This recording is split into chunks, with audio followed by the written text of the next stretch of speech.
Double star असणाऱ्या मतदारांबाबतीत बोललात sir. राखीव कोट्यातून निवडून आलेले आहेत आणि अशा अनेक उमेदवारांनी पावती जोडलेली होती, पण वर्षानुवर्ष त्यांचे जातपडताळणी प्रमाणपत्र सादर होत नाही. सरकार सुद्धा त्यांना मुदतवाढीवर मुदतवाढ दिला जाते, पण अशा ठिकाणी राज्य निवडणूक आयोग काही कठोर निर्णय घेणार आहे का? 6 महिन्याचे 6 महिनेच.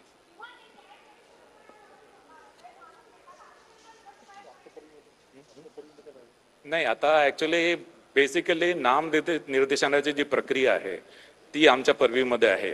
एकदा तो निवडून आल्यानंतर गॅझेटमध्ये पब्लिकेशन झाल्यानंतर तिथे राज्य निवडणुकाचा रोल संपतो.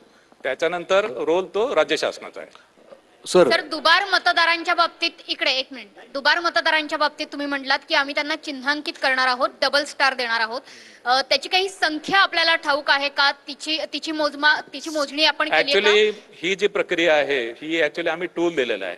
आणि दुबार म्हणजे त्याला स्टॅम्पिंग नाही, दुबार ते संभाव्य दुबार आहे. संभाव्य दुबार. आता संभाव्य दुबार आमचे कर्मचारी ज्यावेळेस त्या मतदारांकडे जातील, तिथे शहानिशा करतील, त्यावेळेसच कळेल की तो खरोखर दुबार आहे किंवा नाही आहे. त्याच्यामुळे ही संख्या आता मला सांगता येणार नाही, कारण की ही संख्या ही प्रत्येक प्रभागामध्ये वेगवेगळी आहे. ती या सर्व नगर परिषदांमध्ये ती वेगवेगळी ती संख्या आहे. आणि त्याच्यानंतर ही ऍक्च्युली ज्यावेळेस फायनल होईल, ज्यावेळेस हे संभाव्य दुबार मतदार आपण ऍक्च्युली व्हेरीफाय करू, त्यावेळेसच ऍक्च्युली आपल्याला ही संख्या समजेल. आणि मतदानाच्या सर या साईडला लेफ्ट नंतर राईट.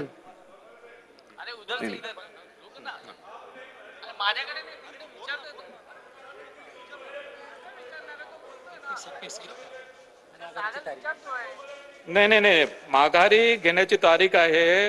हे बघा, अपील जिथे अपील नहीं है, आप हिंदी में बोलो या जहां पे अपील नहीं है, जहां पे अपील नहीं है यहाँ पे नाम निर्देशन पत्र वापस लेने की लास्ट डेट है 21 नवंबर. 21 नवंबर. जहां पे अपील है वहां पे नॉमिनेशन वापस लेने की मुदत है 25 नवंबर. सर एक प्रश्न इकडनं. गेल्या काही दिवसांपासून इलेक्शन कमिशनवर जोरदार टीका झालेली आहे. काही ठिकाणी पुराव्यांसहित प्रदर्शन झालेलं आहे. जसं की आदित्य ठाकरेंनी काही डिजिटलवर दाखवलं कशा प्रकारचे वोटिंग झालेले आहेत. राज ठाकरेंनी रद्दी दाखवली ज्याच्यामध्ये दुबार मतदानाचं होतं. ही नेमकी चूक कोणाची आहे? महाराष्ट्रामध्ये ज्या पद्धतीने मतदान झालेलं आहे, एका घरामध्ये 48 लोक आहेत, 72 लोक आहेत, तर ही नेमकी चूक कोणाची आहे? जर ही महाराष्ट्र निवडणूक आयोगाची नाहीये तर नेमकं ह्याला जबाबदार कोण आहे? नाही, आता ऍक्च्युली जी मतदार यादी आहे, मतदार ही भारत निवडणूक आयोगाकडून मतदार यादी आम्हाला मिळाली. म्हणजे ही चूक भारतीय निवडणूक आयोगाची आहे. आमचे जे पॉवर आहे ते दुबार मतदार आम्ही आयडेंटिफाय केलेले आहेत. आणि याशिवाय ज्यांचे नाव त्याच्यामध्ये आलेले नाही ते सुद्धा आम्ही इन्क्लूड या मतदार यादीमध्ये केलेले आहेत. आणि त्याप्रमाणे ही मतदार यादी फायनली आम्ही पब्लिश केलेली आहे. मग एका घरात 72 लोकांची जी यादी आहे त्याला जबाबदार कोण आहे? काय? एका घरात 72 लोकांची यादी आहे, सुलभ शौचालय असेल किंवा आयुक्तांच्या घरात जी यादी आहे त्याला जबाबदार नेमकं कोण आहे? नाही, आता याच्यामध्ये ही जी यंत्रणा आहे मतदार यादीची यंत्रणा वेगळी आहे. ही ऍक्च्युली याच्यावर तुमचा वचक नाहीये का या यंत्रणेवर? आम्ही फक्त ती यादी अडॉप्ट करतो. आम्ही फक्त ती जी यादी ती अडॉप्ट करतो. एक पर्टिक्युलर डेट ठरवतो आणि त्या डेटला ती यादी आम्ही अडॉप्ट करतो. त्याची शहानिशा कोण करतं? सर, शहानिशाचे जे प्रकार आहेत ते सांगितलं मी. दुबार मतदार असतील तिथे आम्ही बघतो, चुकीच्या प्रभागामध्ये गेला ती आम्ही बघतो, नाव इन्क्लूड झालं नाही, विधानसभा मतदार यादीमध्ये नाव आहे पण याच्यामध्ये नाही आहे ते इन्क्लूड करतो, काही क्लरिकल मिस्टेक्स असेल, एरर असेल ते इन्क्लूड करतो. ज्या ठिकाणी जागा नाहीये त्या ठिकाणी मतदान झालं का?